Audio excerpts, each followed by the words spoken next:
دویمه پوښتنه به دا کېږي چې ما دین وکړه، په کوم دین کې وې؟ اوس که ستا چیرې دلته په دنیا کې فیصله و مشغله دا وي چې زه یو مسلمان سړی یم، د مسلمان پر چم به ژوند تېروم،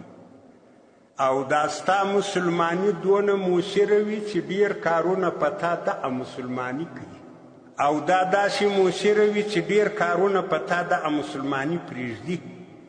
له یو سړي سره دې د خیانت اراده وي، ډېره غټه ګټه هم په خیال کې درځي. مسلماني را مخته شي چې ته په حیثیت یو مسلمان چې خیانت وکړي، دا غلط کار دی. ډېره غټه ګټه، ظاهره ګټه کنې ګټه خو نه ده، دا له لاسه ورکړې د مسلمانۍ په خاطر. او داسې چې څونه ستا ضرورت وي، څونه ستا مصروفیت وي، چې کله د جماعت د لمانځه وخت راغی هغه کار دغه نیمګړی پرېږدې د مسلمانۍ په خاطر چې زه مسلمان یم.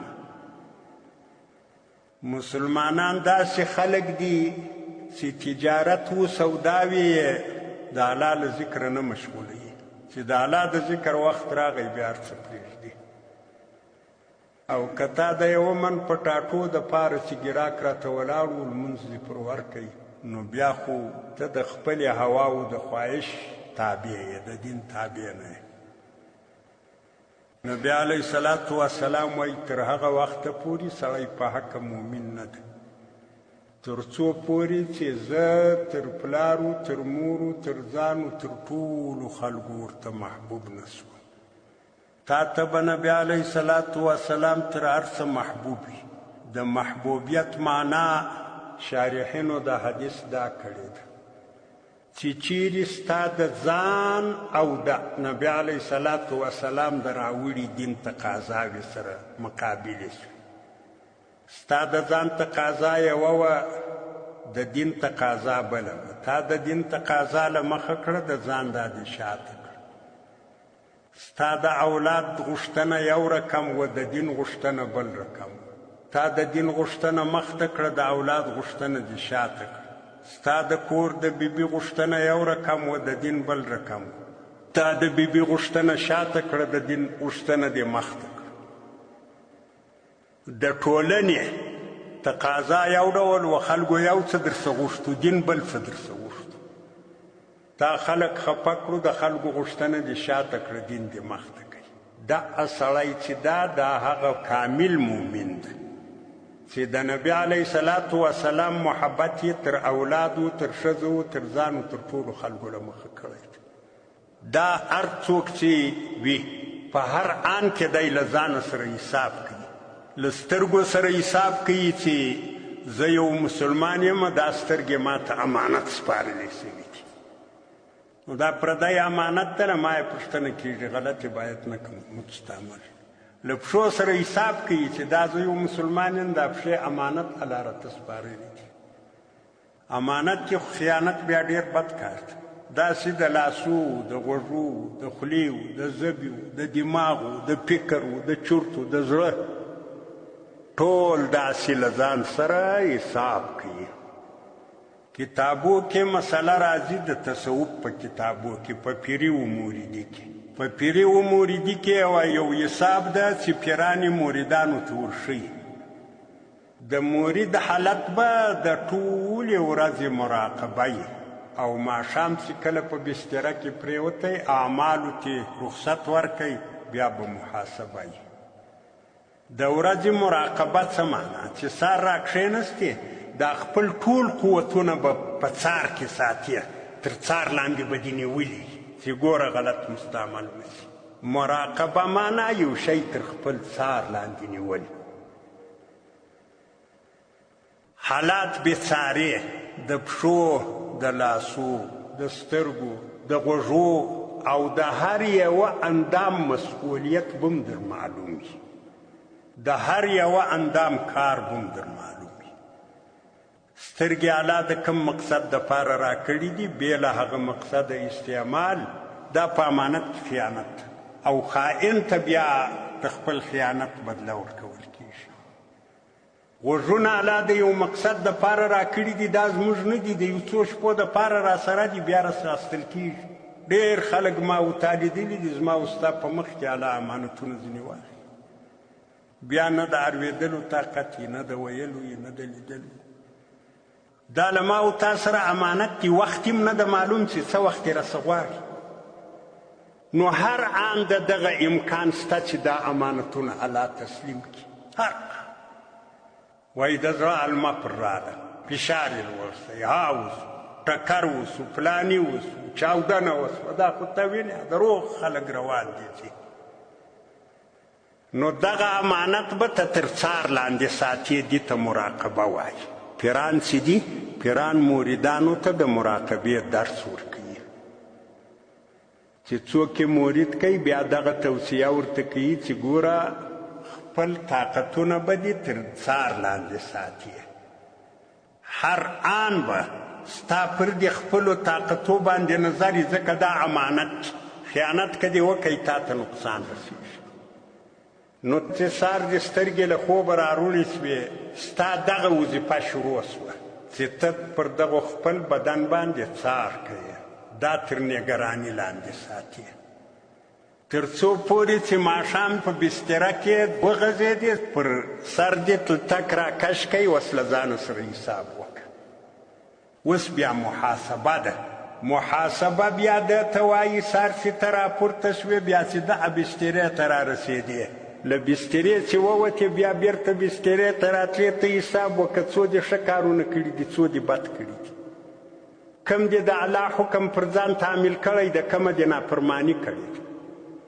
د دا ورځې حساب به ته له ځانه سره کوې حدیث کې راځي نبی علیه صلات وسلام وایي تر هغه مخکې چې له تا سره د الله لخوا حساب کېږي ته له ځانه سره حساب وکړه بیا به ته حساب وکړې حساب چې دې وکړئ په ډېر انصاف باندې د خپلې عقیدې په رابطه باندې چې ستا په دې ورځ کې اعتماد د الله پر الوهیت و که پر اسبابو د خپل عمل په رابطه چې تا ته لمونځ مهم و که د دکان سودا د خپلو اخلاقو په رابطه څوک خو دې خفه نه کوي چاته دې بدې خبرې ونه کړي حلم دې ونه کوي سختي دې وکړه غضب دې وکړي ها دې وکړو دا دې دا حساب چې دې وکړئ که چیرې داسې و چې په حساب کې صحیح راځي الله جل جلاله ته حمد ووایه چې یا الله زه خو ناقص یم زه کمزوری یم دغه څه چې دا نن ورځ ما په امن تېره کړې ده دا ستا لخوا توفیق و کنې له ما سره هېڅ نه د الله شکر ادا کړه الله ته حمد ووایه الله چې کم توفیق درکوي د الله د دغه توفیق احسان ومنه ولې ته چې نن شکر ادا کې سبا تر دغه زیاتېږي الله جل جلاله له موږ سره وعده کړې ده ان شکرتم لازیدنکم که تاسې شکر ادا کوو الله وایي زه زیادت درکوم نو که چیرې په حساب کې سم رالې په انصاف سره حساب دې وکړئ ماخستن له ځانه سره نو بیا د الله حمد ووایه او دغه ستا چې کم نیک کارونه په ورځ کې وکړو د دې حواله الله ته ورکړه چې یا الله ستا توفیق وکنې زه نو څه شی یم زه خو هېڅ نشم کولی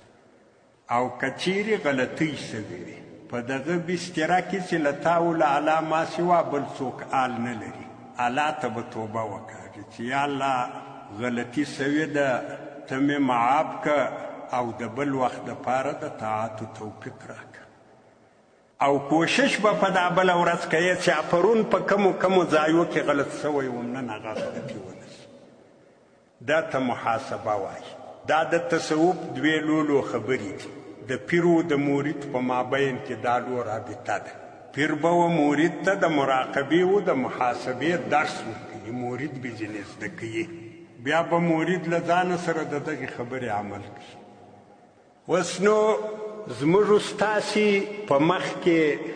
لوی مرشد لوی پیر لوی هدایت کوونکی صادق او رښتونی هدایت کوونکی نبی علیه صلات وسلام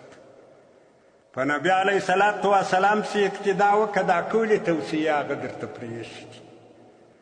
که یو صادق و رښتونی پیر بیا بل هم پیدا سوی مرشد نو هغه هم ښه د څه اګاهي به درکوي او که نه سو پیدا نبی علیه صلات وسلام او د هغه ارشادات د هر امتي په مخ کې دي نبی علیه الصلاة والسلام دا درس درکوي چې د ورځې مراقبه کوه، شپه کې محاسبه کوه. د ورځې د خپل ټول طاقتونه تر څار لاندې ونیسه چې غلط مستعمل نشي. ماخستن به بیا له ځان سره حساب وکړي. نو که چیرې دغسې زندګي په دنیا کې یو سړي تېره کړې وي، نو هغه خوا د 24 ساعته د شواروز اسلام مخته وي، دی په پسې وي چې اسلام کمې ښوونې کوي، دی په هغه عمل کوي. دغه سړی بیا د دویم سوال جواب هم ډېر اسان ورکوي. دویم سوال خو منکر و نکیر چې راځي، هغه دا سوال کوي چې وما دینک، دنیا کې د کم قانون لاندې دی ژوند کاوه. نو ته به ورته ووایې چې په دنیا کې خو زما دین اسلام و، زه د اسلامي قانون تابع وم. د مسلمان دپاره قرآن مکمل ضابطه حیات، مکمل قانون زندگی ده. انفرادي اجتماعي دواړه ژوندونه د مسلمانانو علی الکمال بیان کړي دي. په دغه یوه توري پورې د ټول وخت کامیابي و ناکامي غوټه او د دغه سوال جواب دلې زده کېږي. که د دلې دغه غم در سره و چې شکل میم د مسلمان یې د مسلمان په شکل کې ښکاره سي، عقیده میم د مسلمان وي، عمل میم د مسلمان وي، اخلاق میم د مسلمان وي، دا کوشش دې کاوه، نو بالته ورته وایه چې دین الاسلام. او که هغسې نه و نو بیا والله اعلم چې په دې جواب کې به کامیاب کېږي، او دا جواب بر سړی ورکوي. هلته بیا دا کیسې نه